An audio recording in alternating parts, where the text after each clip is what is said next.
Alyssa Bogue, our Curator of Education and Exhibits, there is serving as my co-host tonight.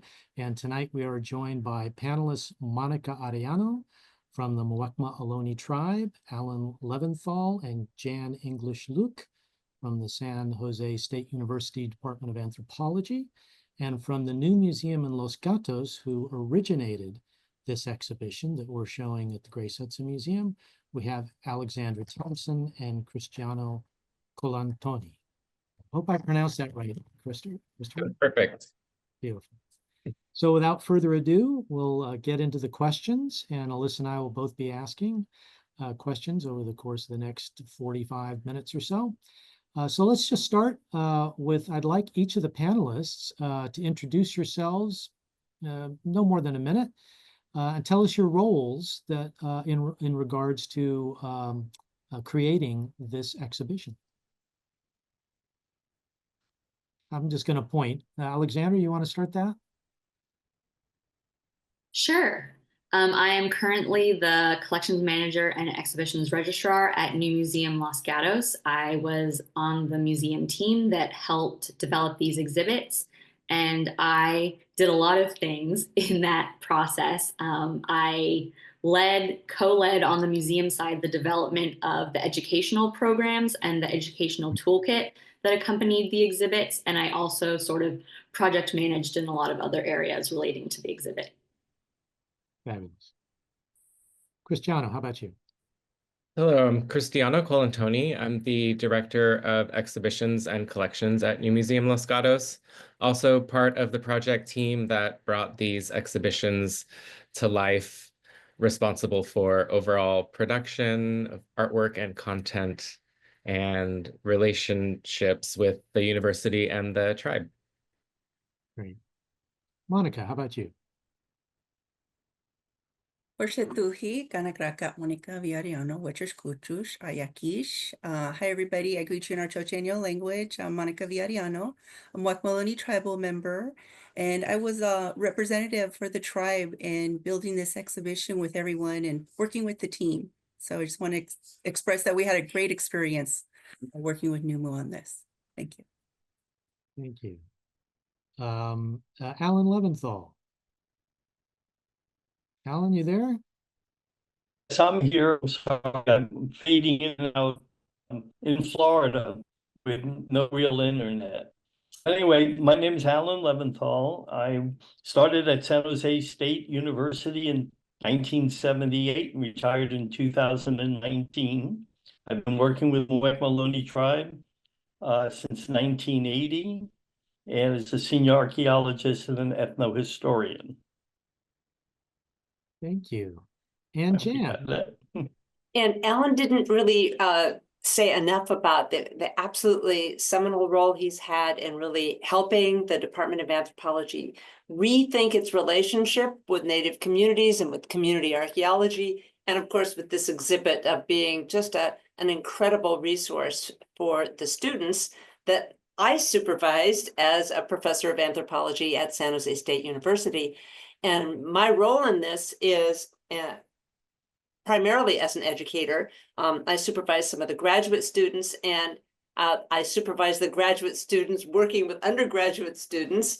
And so one of the things that I look for in the relationship that we have with the museum and with the tribe is opportunities for the students to learn really public-facing community anthropology, to get away from a model that thought of anthropology as people who studied people instead of studying with people, and really moving towards a much more collaborative experience. And this project, including the two that preceded it with NUMU, were just fantastic experiences in, I think, building those experiences for our students. And I think that's a good tie into our next question, which is, how did the partnership between NUMU, San Jose State, and the Muwekma Ohlone Tribe begin?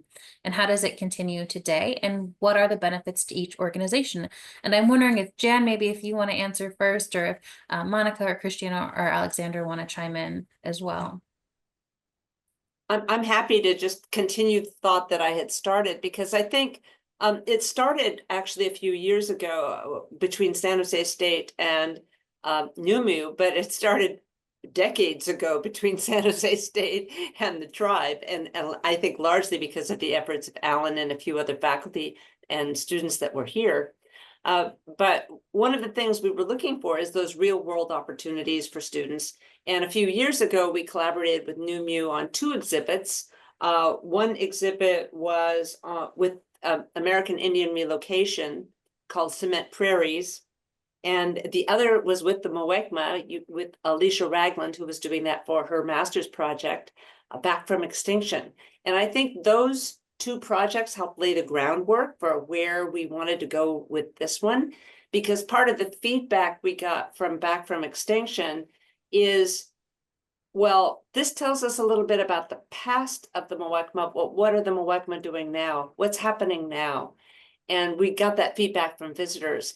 And I think that that helped stimulate our thinking that we wanted to tell a different story. We wanted to collaborate with the tribe and with the museum to help tell that story, that the Muwekma are still here, very much a part of the community, very much a part of the vibrant life of this region. And that story isn't well known to the people that live here. And NUMU, I think, is also going through a rethinking of its philosophy, as is anthropology, of how do you work with communities to tell stories, to facilitate those stories, rather than, oh, we have an idea for an exhibit, let's make it happen. But instead, really looking for a need within the community. So I think there was a natural partnership that grew out of our previous relationships. And we had other people in that partnership as well. I'm a principal researcher with Mosaic America, and they were a really good partner in helping build a number of relationships and think through like what could go into the exhibit.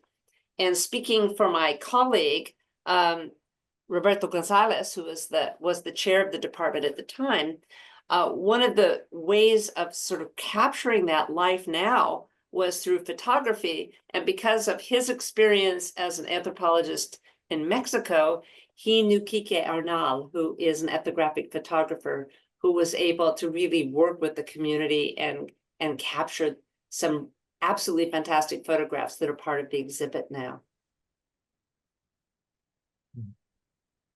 And I'm wondering, If I may add that, I should say 1998 was the first exhibit with the Proto-Numu Museum with the Muwekma Ohlone.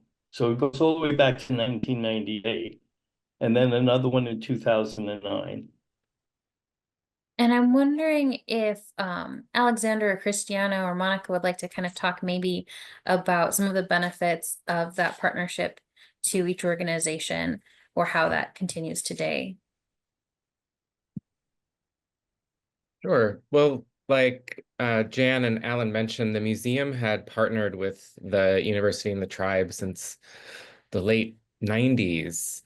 And unfortunately, since our last exhibition together in 2017, due to a number of factors, including staff turnover, the museum had temporarily lost that relationship with them both. And it was becoming increasingly evident to us that it was our job as a museum to play a pivotal role in fostering this kind of community engagement. And we recognize the importance of supporting the tribe's efforts to regain federal recognition, and that it was our role to not only serve to amplify the voices, culture, and heritage of the tribe, but also become advocates for their rightful recognition on a broader scale. So it was crucial to the museum to rekindle that relationship with these 2 amazing entities. Cristiano, could you speak to the history of the NUMU Museum? How old is it, and what its mission, how its mission was established? Absolutely. So the museum was founded in 1965 as the Los Gatos Museum. And when When it first opened, it was a natural history museum, and through the decades evolved into local history, and then began in the 1980s to encompass art as well. And it was previously located in two historic properties in the town of Los Gatos, and in 2015, the museum rebranded as New Museum Los Gatos and moved into our current facility. And our mission is to engage the community through locally connected, globally relevant exhibitions, education, and experiences. And were those exhibits at the end of the 1990s that the museum did with the Muwekma Ohlone? Was that the first time that the museum had interacted with them to create something? Yes. It was 1998. Yes, late It 90s. was a graduate student from San Jose State University who was working as a volunteer at the Forbes Mill Museum. And she wanted to be able to do two exhibits. One was called Making a Living, about the Muwekma Ohlone, and Ceremony, Ritual, and Symbolism was the second part of it. And that was at the previous Forbes Mill Museum. And was there how was there good audience engagement for those exhibits?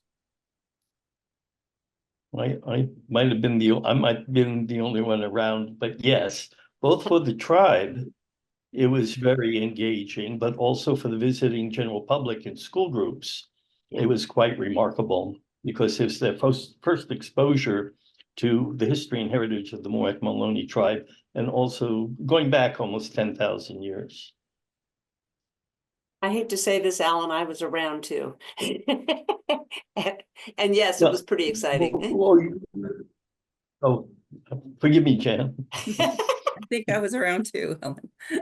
So I'd just like to chime in a little and say that, it did start back then in, the late 90s, but the interest in our tribe has always been there, in the community. So having these type of relationships with the museum, it's a great opportunity for us to share about our history and culture and language. There's a big highlight now for land acknowledgements. And, when the museum reached out again, they wanted to do more than just that. They wanted to do something that was visible and educational. So for us, that's a great opportunity to share and to also, try and meet some of these school curriculums, because they do get a lot of visitors from elementary schools and, middle schools. So we had some great projects come out of this exhibition with the graduate students, both Caesar and Alexandra. They made some really great work products for teachers. And one is a teacher toolkit, which actually highlights, I think it's 3rd to 8th grade school curriculum, where teachers can engage in doing things about history and culture, but also reach out to the tribe if they want to do something more like a native garden. So these type of opportunities to build the relationship even further beyond the museum, the audience, the community, it's really wonderful for us to have that type of outreach and connection. And it's had a positive impact. We've met a lot of people out there when we've, presented and danced and done land acknowledgements as well, in addition to the exhibitions. It's given us an opportunity to engage more with the staff at NUMU, and they've just been so wonderful. I can't highlight enough that they were just so welcoming to us, and their whole staff, their team, they made us feel very comfortable. So we just love the opportunity to work with them, and we hope, we continue this lifelong relationship. Yeah, and I just want to jump in here with a thought, because the word opportunity has popped up and several times in the way we talk. But it's not just opportunity, because there are lots of opportunities, but there isn't always that ethos of collaboration that allows you to take advantage of those opportunities. And that's something that I think that was quite special about putting this together, is that people were open to what opportunities were going to come. When Cesar, because I can remember the moment in my seminar where we were talking about this project of what could he do, and he really wanted to be involved. And then we thought, well, what is a good way to really engage the public? Well, through teachers. That's how you really reach kids, is you reach their teachers and their parents. And and you do this by looking at the state standards and seeing what teachers need, and then start to think about that.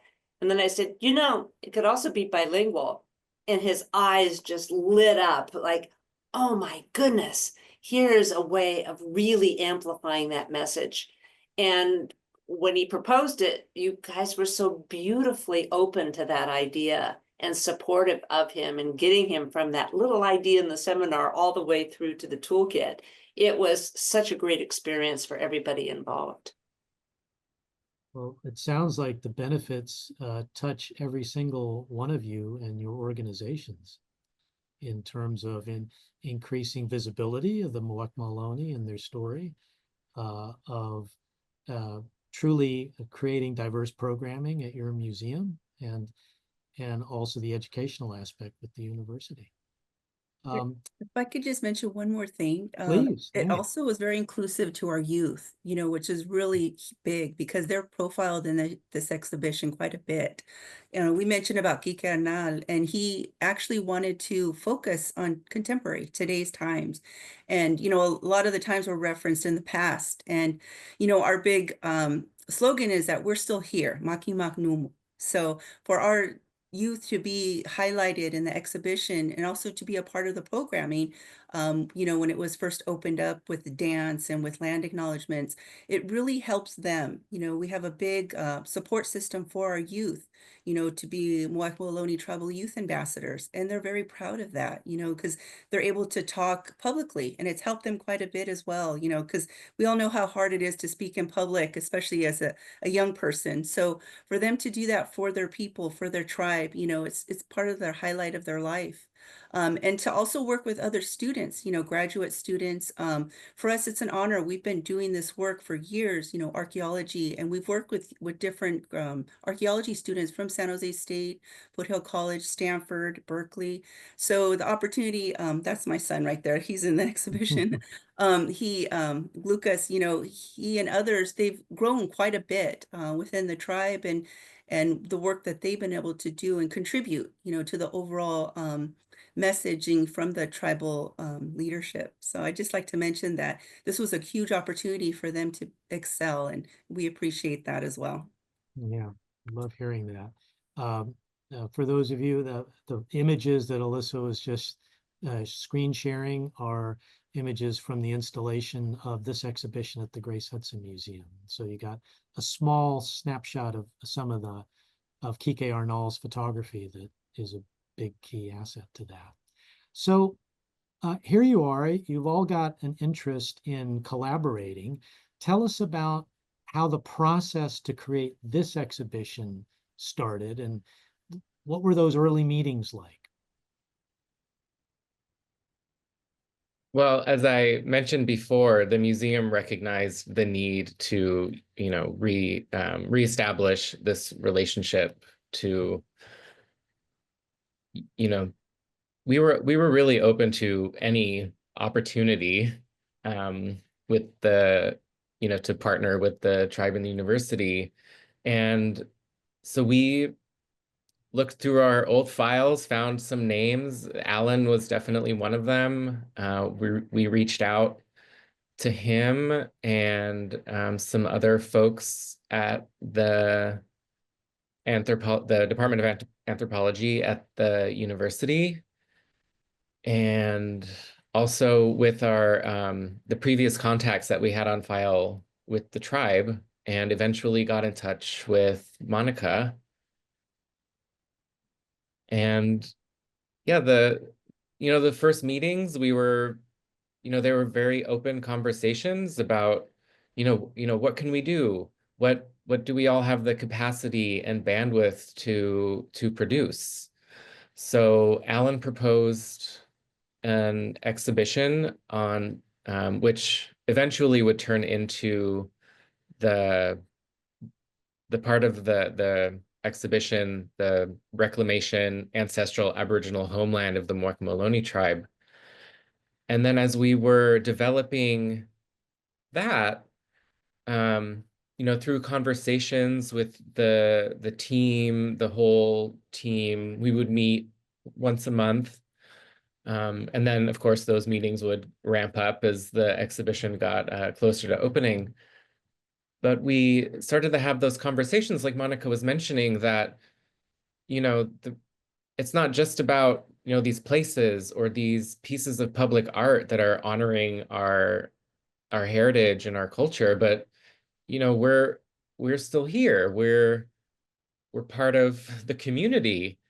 And so rather than relegating the Muwekma Ohlone to the past in another history exhibition, one of our goals was to spotlight the tribe in a contemporary context, showcasing their resilience, their cultural vitality, and their continuing contributions to society.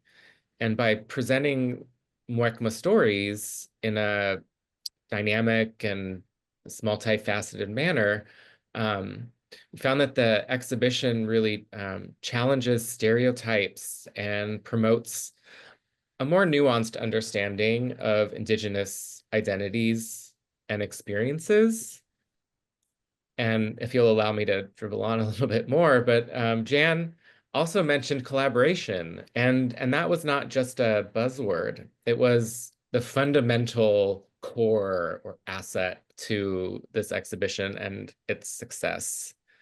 The approach and the content focus of the project were dictated by the tribe's goals and priorities, and underscored the importance of letting Indigenous communities lead that narrative of their own histories and contemporary issues.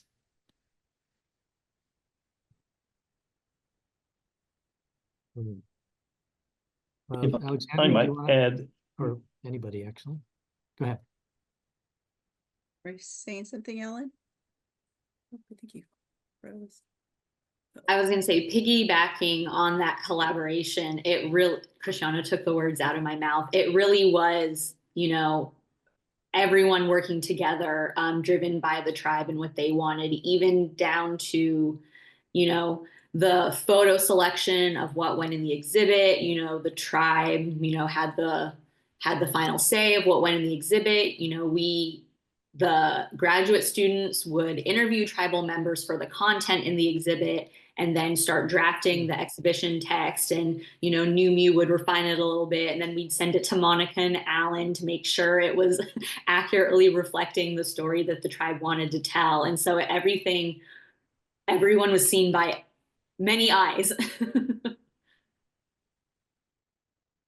Yes, and I'd like to add that, you know, it was a group effort, and we did spend a lot of time and hours going through photos and discussions. And I have to say one thing is that the tribe felt heard. You know, we really wanted it to come across where it reflected scenes from our Aboriginal area, our tribal land, our ancestral homeland. And a lot of the photos, they were taken throughout the Bay Area that reflect significant parts of for our lineages, for our ancestry, like Sonol, Livermore, Coyote Hills. And, you know, for us, it's just beautiful to be able to share that with the community. Sites of significance, you know, there's so much to be said about it, but to be able to capture it in a photo, you know, says something more, because you can stand there for quite a bit and look at it. Our rich history, our rich culture, you know, and we're so excited to talk about everything, you know, and it's really nice to have a staff to work with us and to listen and to help narrow it down. You know, Kika Adnan, he has a real eye for things, and, you know, his angles, you know, his positioning, taking photos of us in regalia, dancing, you know, it captures and says quite a bit. There's a couple of photos that we've used for postcards, you know, for our tribe.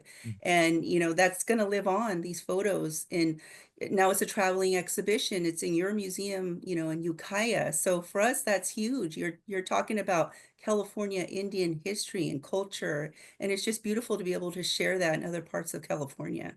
So, but one thing I do want to say is that we felt heard, you know, and our opinions mattered, and we're really taken into consideration, and it reflects in the exhibitions quite a bit. so another outcome was an interactive map. So Jan, that was with Mosaic. Yes, with Mosaic America, that is making a mosaic atlas, an atlas of cultural arts, immigrant and indigenous arts throughout the Bay Area. And then part of that effort is to really focus in on the stories of particular communities or particular neighborhoods. And Alexandra Garcia did the story map for the Muwekma Ohlone, which you can see here. Perfect, wonderful. I was hoping that link would come up. And really combining that sense of place, but place as filtered through the tribe. In other words, it's not just a place as an anthropologist picked the places, but really working with the tribe to figure out like what are the places of significance, and to interview people, to share some of those stories in sound clips and in ways that make it more accessible. And that was part of the effort of Mosaic America, and they were happy to be partners in that endeavor. Yeah, I'm glad you're showing the map, Alyssa. Something that I learned, I did not realize the breadth of the traditional homelands of the Ohlone people around the Bay Area. I was aware of where the Muwekma Ohlone are on the South Bay, but it's really quite an extensive region. Yes, our Aboriginal territory, it's the San Francisco Bay Area. So we have sites along the peninsula, South Bay, East Bay. But you know, the Ali style Rancheria, that's considered our like land base. But we were missionized through San Francisco, Mission Dolores, San Jose, Santa Clara Mission, and the San Jose Mission. So our ancestry, it really holds strong ties to these Aboriginal tribal areas and village sites. For our next question, building off of the creation of the exhibit, are there other ways you're continuing or planning to continue to tell the Muwekma Ohlone story at the museum for Cristiano or Alexandra, or future partnership opportunities too? There are, yes. We are currently in development of our next collaboration together, opening hopefully of November of this year. Our meetings, our monthly check-ins, they never stopped. We kept meeting, developing our ideas for our next endeavors. Part of the Reclamations exhibitions were a survey that we asked visitors to fill out.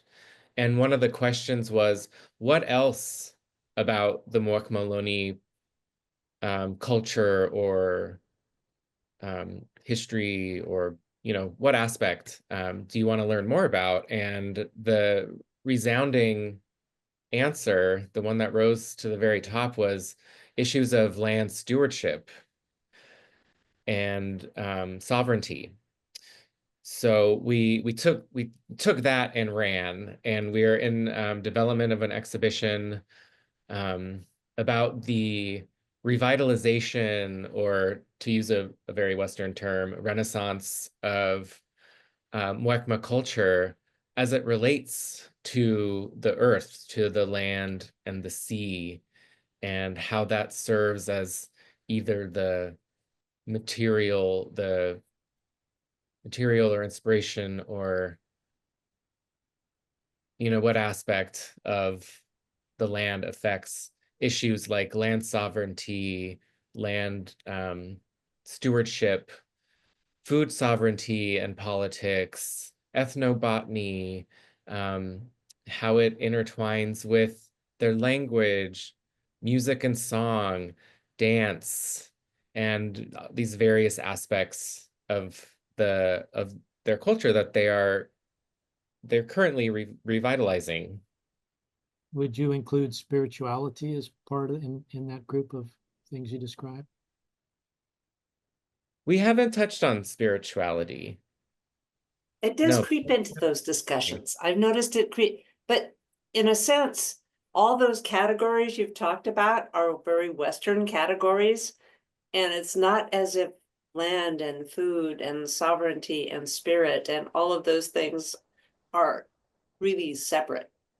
And I think that's part of the story, that the challenge for you guys in putting the exhibit together is that the breadth of the things that we're discussing, they're intertwined, they're not in different silos, but we're used to treating each of those things as if it's in a different silo, but that's not the Muwekma worldview. That's not how it's put together. And so it's really trying to reframe that bigger question that kind of unites all those different facets. I think too, from the museum side, you know, it's very important to us that this is a relationship, a two-way relationship that is stronger and outside of the exhibitions. You know, we didn't want these exhibits to be a transactional relationship where it's like, cool, we did the exhibit, see you in 5 years for the next one. You know, like we continue to have this relationship with the tribe and, you know, the development, even though maybe it will be, you know, well, 3 years between exhibits for us, but you know, the process for us has never stopped, and we're still working with the tribe and supporting them, you know, and touching on what Jan was saying too, like there's so much to talk about in relation to the tribe. And so we hope to just continue to do exhibits. You know, it's like if it doesn't make it into this one, the next one can focus on this thing. So hopefully we're making exhibits with the university and the tribe for a long time. It is part of the This is process. why, I was going to say, Okay. this is why museums are so critical, because they do help make that which has been rendered invisible visible. And it is a very important kind of conduit to the larger dominant society, where Native California has been so overshadowed by a whole bunch of historic dynamics. So the museums play these important roles in helping to be intermediaries between the real people, the Muwekma Ohlone people, or Native Californians, the staff that is working with the museum, the faculty and students at San Jose State, and delivering that to a much larger audience. There were very few other vehicles available to the tribe to tell their story. So museums in general play that critical role. And on that note, I'm wondering, and maybe Alan, you want to start with this question, but I'll open it up to everyone.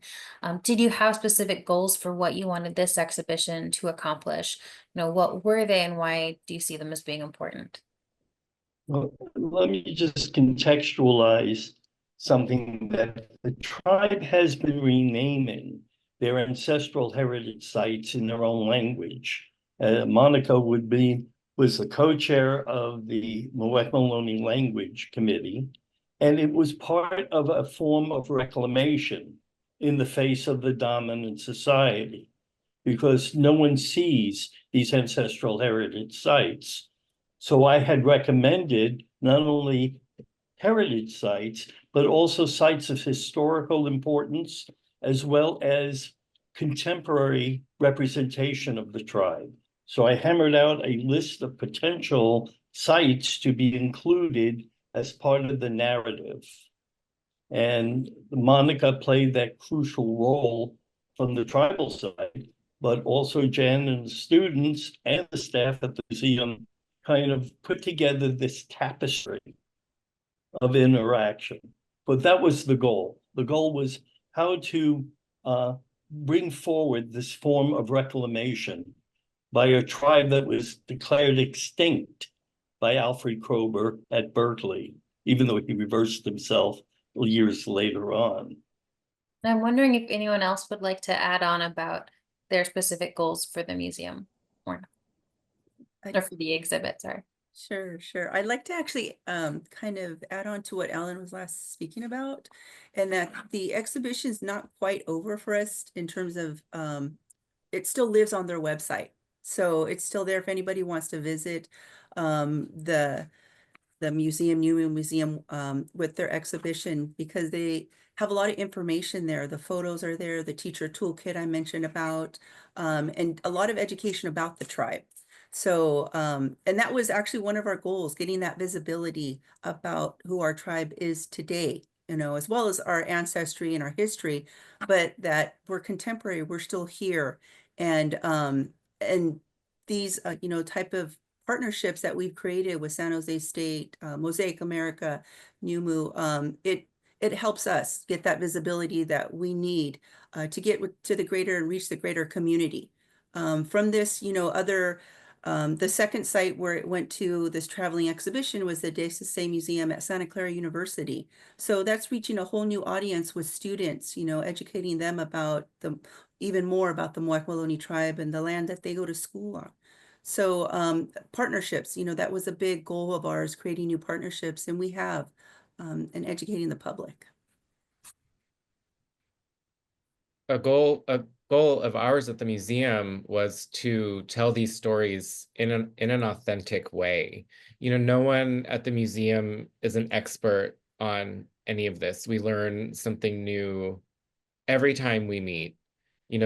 Jan was talking earlier about the interconnectedness of all of those topics I was mentioning earlier. And so they're just, they're teaching us all the time, which is great, so that we could teach the public, and another goal of this exhibition, and if you see it in person, you'll notice on each panel there are QR codes on each exhibit panel, and that takes you to different links on the Muwekma Ohlone website as avenues to become advocates, there's a template to write a letter to your Congress, to donate to their fund for, to help them gain back their federal recognition, and just presenting these stories to our public in a way that is relatable and understandable, which I think is another outcome of presenting the tribe in this contemporary light, as people see themselves. They're not looking at illustrations drawn by a Dutch man in the 1600s. They're looking at photos that were taken a few months ago. Yeah, and that, I think one of the things that, and this may seem very grand, but I'm an old professor, so I'm allowed to be grand. One of the things I think that museums and the discipline of anthropology and other disciplines have something to answer for, that we were part of that earlier story about cultural erasure. And that story was promoted in museums, it was promoted by anthropologists, it was promoted through educators. And I think we all felt the need to reverse that, to stop that, to show the erasure, and then move past the erasure into something more positive in the future. And I think that objective was in our hearts and souls as we moved into this collaboration. And at times we were tired, and the students were like, oh my God, what do I do next? And yet I think that vision helped us really think about, well, what are we doing here? We're doing something that's really kind of a proof of concept, that it doesn't have to be the old way at all. There is a new way, and the new way is pretty darn good and creative. And I'm really grateful to Grace Hudson for continuing that, to tell that story and to move that narrative along. I think one of the huge successes of the Reclamation exhibits, you staged them as 2 exhibits at NUMU, if I recall correctly, and we're doing it in 1 gallery. But between the photography of Kike Arnal, the number of people you chose to highlight, the places you chose to highlight in the photography, I think it truly achieves the goal of visibility. And I don't think it creates a foundation for then exploring deeper into the culture. But first, people have to understand that the Muwekma Ohlone are there, and the exhibition does a lot to create visibility. I'd like to move on to another question, and this is a part where we've asked Alan if he could provide a short history of the tribe and about more about the political erasure that's taken place. Alan? Thank you. Yeah. Starting around the 1900s, the Muwekma appear on 1900 federal Indian censuses. And out of San Jose in 1904 was a man named Charles E. Kelsey, who should be a state hero. He was with the Northern California Indian Association, and he went to Washington, D.C. to the 58th Congress, submitted a memorial of the location of the remnant tribes that were landless in California.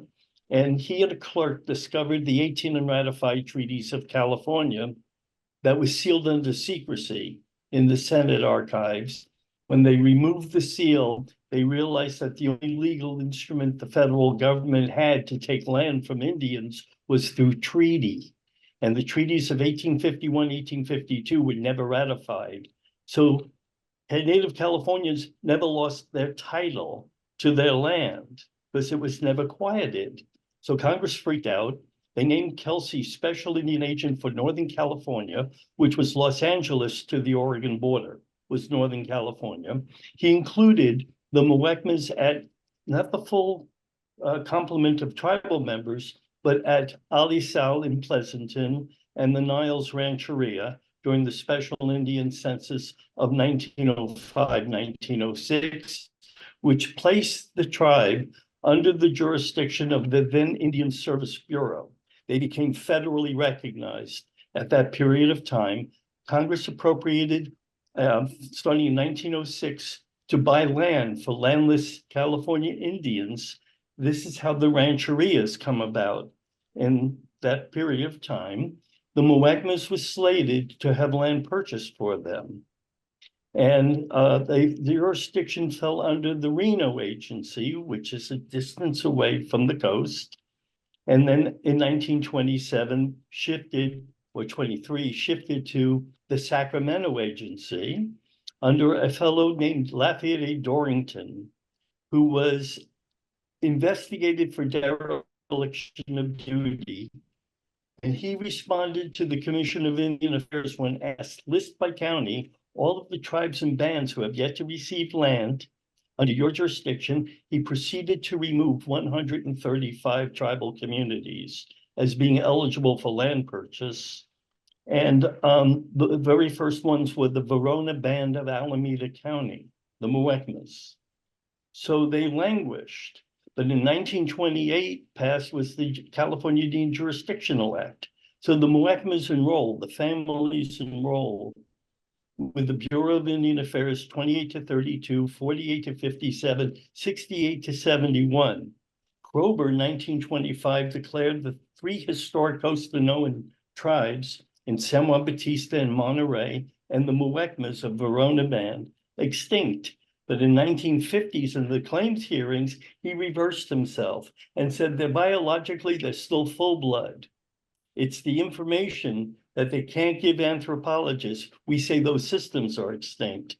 So there was a claim settlement for 8.5 million acres of land that was to be set aside for California Indians during the 51-52 treaties.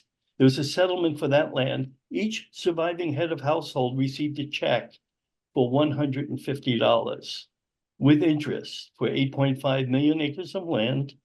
Then there was the third BIA enrollment, and the settlement was for the rest of California, $668.61. And Melvin Belli, who's king of tort in San Francisco, did a film with Berkeley called 47 Cents an Acre. They were not allowed to have legal representation in the federal courts. So he was escorted out, not allowed to represent his clients. So the Muwekmas in the 60s, well, first served in the Army, Navy, and the Marine Corps in World War I, War II, Korea, Vietnam, Desert Storm, and they're still serving today. And they had interacted in saving the Ohlone Indian Cemetery in 1962 with 4,000 burials. The diocese was selling off this historic cemetery with family members within living memory buried in that cemetery. So they put a stop to that. And then Congressman Don Edwards in the 60s tried to put that land in trust. But what was going on then was termination and relocation. So the Muwekmas filed with the Bureau of Indian Affairs in 1989 a letter of intent to petition for status clarification their federal recognition. In May 24th, 1996, they obtained a formal determination of previous unambiguous federal recognition as the Verona Band of Alameda County, and they were never terminated by any act of Congress. So we submitted in 6 linear feet of documentation. But the Bureau said you cannot use your Bureau of Indian Affairs enrollments that were approved by the Secretary of Interior that you're Indian, or the fact that your kids went to Indian boarding school in the 30s and 40s. You can't use that as evidence. So the process of marginalization, the politics of erasure, is still an ongoing process, not only for the Muwekma, but for also other Native California Indian tribal groups that were once federally recognized and never lost their status. But that warfare has been rendered invisible. And if you're rendered invisible, you're rendered inconsequential. And that leads us back to why the significance of these exhibits are so important for Native people. Alan and or Monica would be very curious.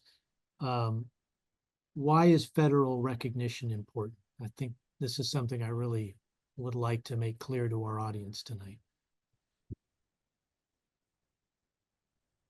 It's important for several reasons. You know, we're considered a previously federally recognized tribe, but to clearly be federally recognized, you have to meet certain criteria, which we're trying to do. And once we achieve recognition, we'll be eligible for many federal programs, you know, including medical, education, housing. We'll be able to put land into trust, recreate our village that we dream of building for our members. So that way they have a home, they have a cultural center, they have a roundhouse, a place to dance and practice their traditions. But one thing it will do that we desperately need recognition for is to repatriate our ancestors. There's thousands of ancestors out there in different universities and different museums, you know, that we are not able to access. And what's preventing us is our status. We have to go through a federally recognized tribe to reach our ancestors. And, you know, that's not right. It's not fair, honestly. We can prove where we come from. We have the documentation to, you know, pinpoint the village site that our ancestors, you know, lived at. Our lineages, you know, it's very clear with birth certificates, with mission records. So it's all out there, you know, but we don't have that one thing we need recognition to bring our ancestors home. So that's something that's very important for us and that we're trying to do. You know, a lot of the San Jose State, you know, they're willing to work with us and, you know, we just need that one recognized tribe to help us to bring our ancestors home. But without that, you know, we're still in conversations. They're safe where they're at, but we would really love to bring them home and to put them to rest where they should be. So I'd like to add something, Alan. Yeah, when I started with the tribe in 1980, I was the first anthropologist to work with the tribe since John Peabody Harrington in the 1930s, when he interviewed their direct biological ancestors for their languages that were spoken at Alisal and Livermore and Niles and the other rancherias. But what I found out when the people of the Bay were teaching about the Ohlone Indians, I would send my students out to interview those nonprofit entities, and they would ask, how are you involving the tribe? And invariably, they say, we don't need the tribe to teach about Ohlone Indians. And there was also hostility by saying, if you're not federal. Alan is experiencing kind of a unstable internet access. Yeah, very unstable. Okay. Anyway, the legitimacy by not federally recognized, because in the country they say to our members, show me your BIA. And we show the BIA. They have their BIA cards. And the fact that they get the formal recognition. People believe that they longer exist. And so the 6 feet of documentation, we demonstrate. Dropped out again. Apologize, everybody, for that. But maybe in the meantime, if we want to maybe kind of follow up with how do exhibitions like this support the tribe? And that question specifically for Monica, but anyone else, of course, can add in. And if we get Alan back, then Sure, he can chime back in. It supports visibility. You know, that's something that we mentioned early on, getting that message out there, that we're still here, we're still alive, and that we do need that recognition for our people. That type of, networking that's done through museums, through universities, wherever this exhibition lands, it helps us make that connection. Now it's in Ukiah, that's meeting, Pomo relatives and making those connections and having them understand our story and the importance of recognition for our people. They understand, they know, but having that additional support and a vehicle to be able to share the message, that we're still here, that's very important for us because as we mentioned earlier, museums are notorious for talking about the past, and for us to be able to say and show in a contemporary form these photos, not only about our elders, but our youth and what we're still involved in our culture and our language. But they also play sports, they also cook meals and, use a KitchenAid. So, it's really important for us though to have that messaging out there, and to share our story. One thing I wanted to add to that, Monica, something that was really powerful to see was when we would take school children through the exhibit and, talking about cultural traditions. And, we would have them like observe the exhibit and choose their favorite photo. And then they explain, why did that photo resonate with them? And so often they would choose the ones of the tribal youth doing gymnastics or boxing or playing basketball. And the reason was, well, I do all those things too. I do gymnastics, I play basketball, I would be interested in boxing, or I do karate or something similar. And I think being able to see that's a new level of relatability that I think underscores the fact that they're still here. And I think when you can relate on that level, that can translate into advocacy. Or that's what we hope. Right. And that's something that we see as well. They see something relatable, and that we're not too far in the distant past. We're right here. And we're actually more than willing to talk and to teach about our culture and our traditions. We were just at the Grace Hudson Museum a couple of weekends ago teaching how to make pine needle medallions and tule mats.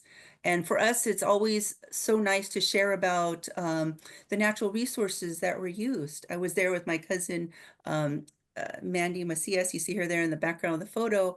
And, she's an expert basket weaver. Her and her family, Carly Tex, her mom, Julie Dick, their family, they know these traditions and they worked with our families to bring back these traditions. And so, for us to talk about it and to share in a community setting, with other natives or even, community members who are interested. For us, it's interesting because I taught at San Jose State, they have a new Indigenous center there, and I led a pine needle medallion session with Chairwoman Louise Ramirez. She's from the Ohlone Coast and Esselen Nation.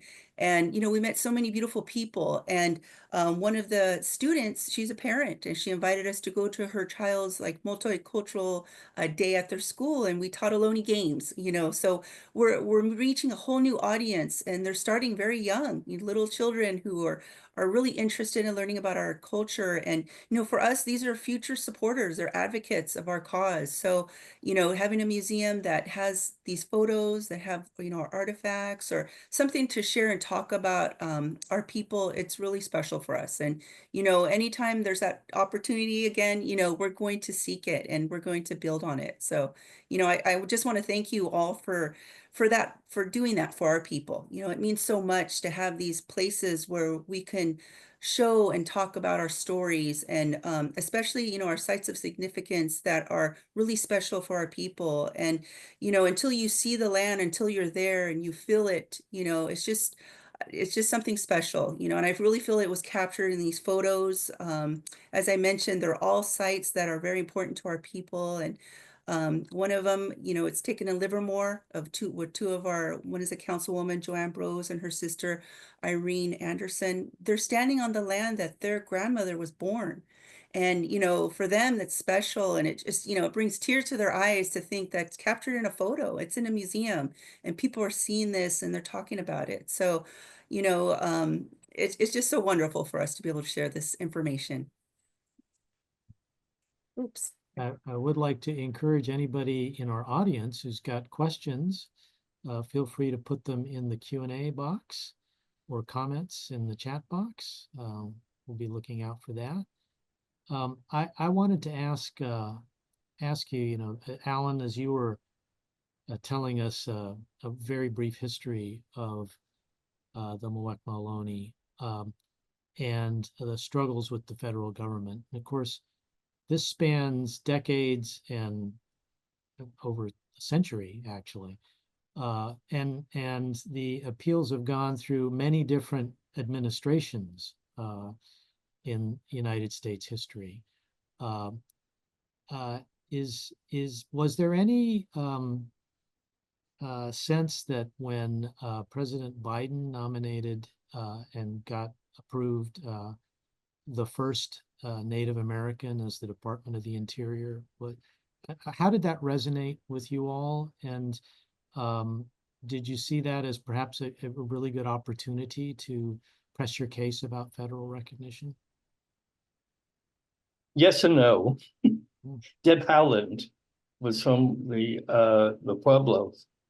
To have a first Native American as the Secretary of Interior was a glimmer of hope.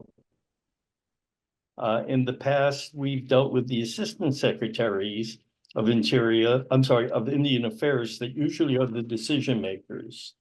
And only one really came close in reaffirming the tribe, except for the politics by both Democrats and Republicans, or against the Muwekma Ohlone Tribe because of the real estate of their territory, the San Francisco Bay Area. And Dianne Feinstein fought against it, along with other congressional representatives.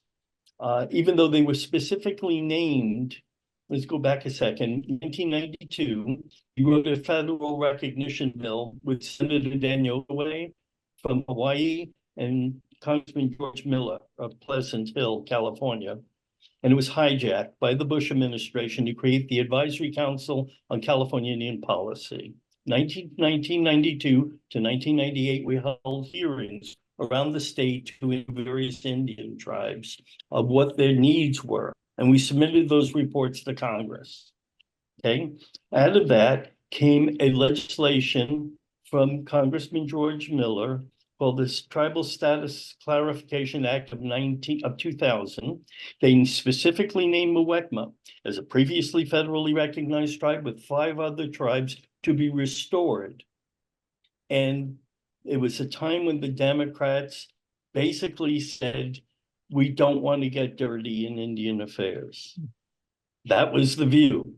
So looking through the lens of a Native people, they really have very little use for either Democrats or Republicans because it is the dominant society. It is the society that basically issued forward the politics of erasure. And with Deb Howland, there was no ally there either. So that glimmer is shut down, and who knows what's going to happen with the governor of North Dakota as the new Secretary of the Interior.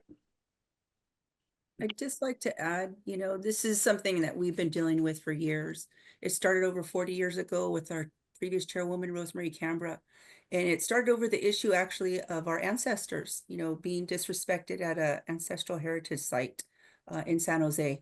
And actually, one of those photos is highlighted in the sites of significance. I believe there's a building going on this location now, but it's right next to the Hyatt or Hilton Hotel, Ellen, in San Jose downtown. And because she was very passionate about protecting our ancestors, she did get into an altercation with an anthropologist who disrespected her because we are not recognized. So, there is that need going back years. And since then, because of her mother's request and ask of her, she took on this fight for our people, and she has united our families and our lineages, and has done extensive research in genealogy and, digging through mission records and just building our story. It's out there. Our story's out there, and it's all facts. It's truth.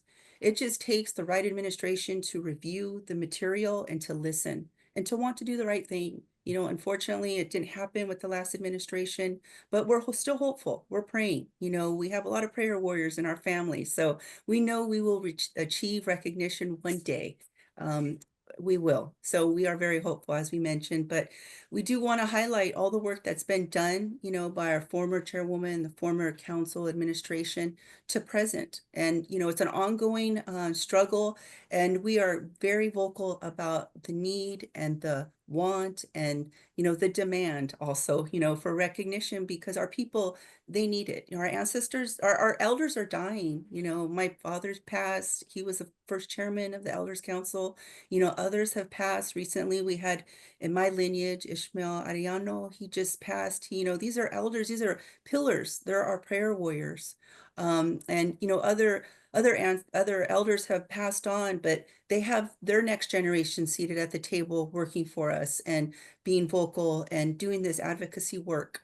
And again, having partnerships like museums, universities, organizations, anyone who wants to help, we're open to it, and we're very receptive, and we want to sit at the table, and we want to talk with you. And, we appreciate being heard and having a vehicle to have our voice heard, and, photos being seen or content being reviewed, having it live on a website. These are all very good opportunities for us to spread our message and to achieve federal recognition for our people. And Monica, can you talk about any upcoming programs? And there are other ways too that people can support the tribe. Yeah, I mean, honestly, we've developed beautiful partnerships throughout the Bay Area. One of the partnerships is at Santa Clara University. They're very supportive of our people, and a lot of it has to do with erasing that stigma of being on a mission. There's a lot of hurt and pain there. I don't want to say hate, hurt and pain for our people there. Our ancestors were killed, they were missionized, they developed diseases, and they died. There's literally a cemetery at that school, and a lot of that is bringing visibility to it. They've done a lot of work to change the narrative and include our history and remove statues that are offensive, like Juniper Serra, remove plaques about Peter Burnett. He's the first governor who had a bounty on our heads. I don't know how many dollars, for scalps for Indians. And, all that's tragic. And for them to remove those type of visible, hurtful, signs, it's big for us. They started an Ohlone scholarship. We actually have an Ohlone student there.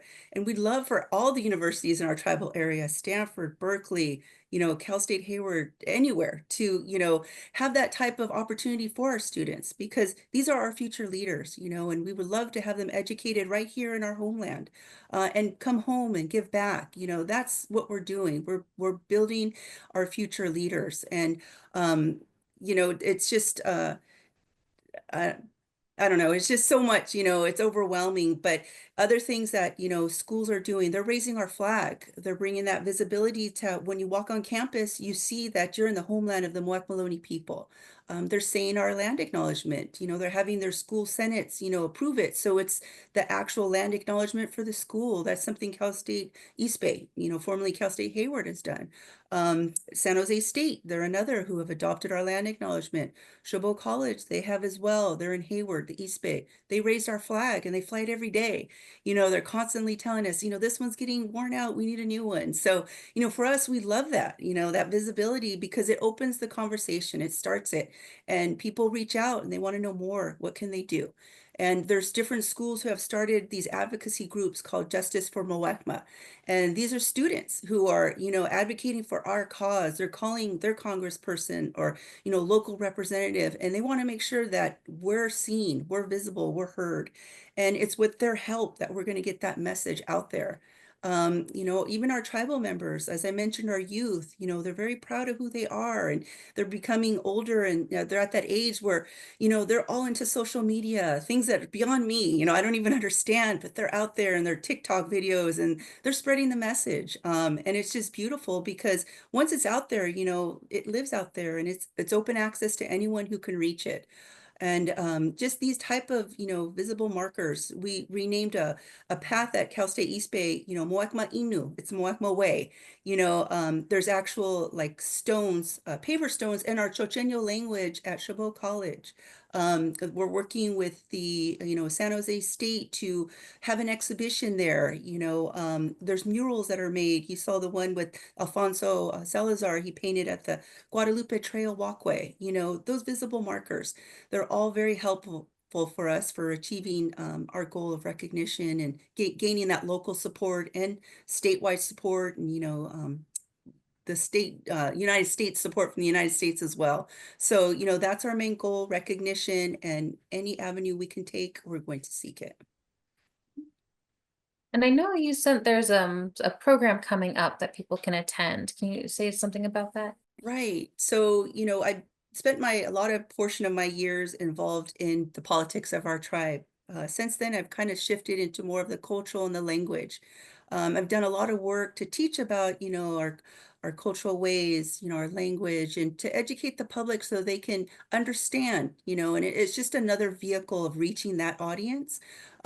This is a powwow that's coming up Saturday, March 29th, and I will be there with Chairwoman Louise Ramirez, who's from the Ohlone Coastone Estella Nation, and we'll be teaching about abalone, shells, and pine nuts, just the local resources that are here that our ancestors use daily, to survive. And for us, it's an opportunity to talk about our culture, to talk about our history and our language. And it's just a beautiful experience. It's funded by the Indian Health Center of Santa Clara Valley.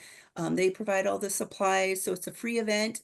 And anyone who's interested should please come on by and make a necklace, make a set of earrings, and learn a little bit about the local history. We're always willing to share. Can I chime in briefly? Back in the late 80s, Stanford University renamed their Native American theme house, Muwekma Taruk, the House of the People. And several years ago, the tribe created a nonprofit called the Muwekma Ohlone Preservation Foundation. And that is now establishing a tight relationship and stewardship at Stanford University of the Jasper Ridge Biological Preserve, which Monica was very much engaged in naming the Jasper Ridge in their language. So things are progressing both in multiple directions. And again, this ties into stewardship back to the Numu Museum of what they're planning coming up this year. And I don't see any questions, so if you do have a question in the audience, please let us know now. In the meantime, I'm wondering if any of you, as part of our panel, have any kind of final thoughts or anything that you'd like to share. We'll give it just another minute see if anyone's got any questions.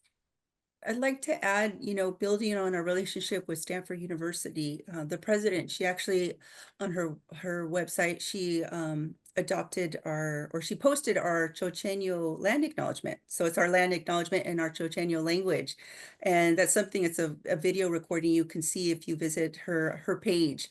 But, working with the university over the years, we've had an opportunity to meet many students out there and welcome them to our Aboriginal tribal area, because, we find that a lot of students, this is their first time away from home, and to know that there's a local tribe and that we're, willing to meet with them and talk with them and just kind of, be there for them if they need us. It's been a great opportunity, to interact and meet new students. And as I mentioned, Santa Clara University, they've been working with us for years. They developed this Ohlone working group. So they've been working with a lot of different Ohlones. And out of that, we've developed this Ohlone hub. And there's a link on their website, Santa Clara University website, where it talks about, basically there's a section about Ohlone, and it's geared towards, 4th, 5th grade students, educators, but there's a list of resources there as well. There's books you can go to, that we refer to, and it's all things that we've worked out and approved, basically, things that we would recommend. We do a lot of work with, Professor Lee Panage there. He's written several books about our ancestors, and, he has another one coming out. And so it's just been a wonderful time to talk about our people and to help educate the public. But the fact that they provide these vehicles for us, such as Ohlone Youth Campout, that's coming up in June.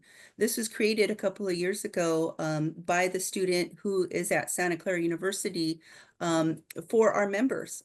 She worked on this with Professor Amy Luke, and it's just been something wonderful. It's a way for us to teach our traditional ways to our youth. And this is done through weaving, working again with our relative, Mandy Macias and her family. And just, these cultural ways, and to have them understand in a setting that's actually on campus, to give them a little bit of that life, staying in a dorm and being on a schedule, it's really good for them to understand and to learn and to prepare themselves that one day, they could possibly attend that school or somewhere else. So, these are just different vehicles and relationships we've formed over the years with the community. And as I mentioned, we're always willing to make more. We don't have a question, but we do have a comment from Marilyn who says, "Thank you all so much for this wonderful and informative presentation. This is amazing work, and I look forward to seeing the exhibit and sharing the recording with others." We do have someone said, "What are some similarities and differences between this Native American culture and others? Was this culture originally vocal or written?" So I don't know, Monica, maybe if you want to take that one, maybe what makes Ohlone people distinctive, perhaps, or. Well, I guess our language is very distinct. Throughout California, there's a lot of shared cultures and traditions, such as, similarities in our dance regalia that you'll see in the exhibition photos. Our traditional ways, the natural resources that we use, like pine nuts or, elderberry or willow, or, just different materials for basketry. We're very distinct in terms of, like, we're coastal, we're considered coastal Indians, red abalone people. That's because there's prevalent, red abalone along the coast. So that was a natural resource. And, in our archaeological sites, because our tribe does do cultural resource management, meaning that we do archaeology work, basically monitoring when they're digging in the Bay Area. And we've come across a lot of sites that have been very informative about how our ancestors lived. One of them is called Situpentak. That's in Sonol. It's place of the water roundhouse site. They're actually building an interpretive center about that site and about our people. And, when they first talked about this, it was a lot of focus. It was about the water from that area because it's San Francisco Public Utilities Commission. They're the ones who own that property. So it was going to be a lot about water. But since seeing this site and all the discoveries, a lot of the focus is going to be about our Muwekma Ohlone culture and history and the findings at the site. So, a lot of the sites were found with beautiful regalia, abalone, a lot of seashell, and some beautiful like pipes that have a lot of etchings, designs that are specific to our area, different arrowheads and, material that was found there that we've found that we're not from our area, but we trade it, like from Napa, obsidian. So it's just, that type of information that comes out of these archaeological sites, that's very different and distinct to the Bay Area. But in a sense, it's very similar to California. Maybe you'd like to add a little bit more, Ellen? Well, and also too, I'd encourage anyone to go to the Muwekma Ohlone Tribal website. So there are more resources there too. Sorry, go ahead, Alan. No, I was going to say that over 1,000 years ago, throughout central northern California, developed a major religious movement, which is referred to as Kuksu. And the Kuksu religion had spread throughout that region and with distinctive abalone pendants. They look like they call them upside down banjos that were worn, but they also were ranked societies. That ebb and flow between different linguistic and cultural boundaries, mostly linguistic, between like the Plains Miwok, the Bay Miwok, the North Carioca, the Coast Miwok of Marin, for example, as late as the 1870s, when anthropologists were engaged in trying to record what they called the ghost dance, which was a messianic movement, a religious revitalization movement. It spread from Nevada all the way through middle Southern California, all the way up to Silex in Oregon, and it came back down the coast as the Roundhead living in the Pomo country, the Bolimaru for the Patwins but it intensified at Pleasanton. So when the anthropologists interviewed the elders in the 19-teens, 1920s, and 30s from these neighboring tribal groups, and they asked, where did the teachers came from? They said Pleasanton. They came from Mission San Jose. We had to buy the regalia and the songs from them. And that ebb and flow continued on through slender threads. So there are differences and unique cultural expressions and languages, but at the same time, there was this dynamic and a ceremonial interaction sphere that cross-cut linguistic boundaries. All right. Thank you, Alan. And another person is telling us hopeful stories. Thank you all for your care and dedication. And I would like to echo that remark. I think as a longtime museum professional and a big fan of the bridge between academia and museums and public history, I want to acknowledge and thank the new museum for the work that they are doing, the work that the Anthropology Department at San Jose State is doing, and certainly the work the Muwekma Ohlone Tribe is doing. I'd like to thank all of our panelists for joining us tonight. It's been a very stimulating conversation, and I hope we all get a chance to cross paths again very soon. Thank you, everybody, for attending tonight, and I wish you all well. Thank you. Thank you. Thank you. Ashkumakam. Bye, everybody.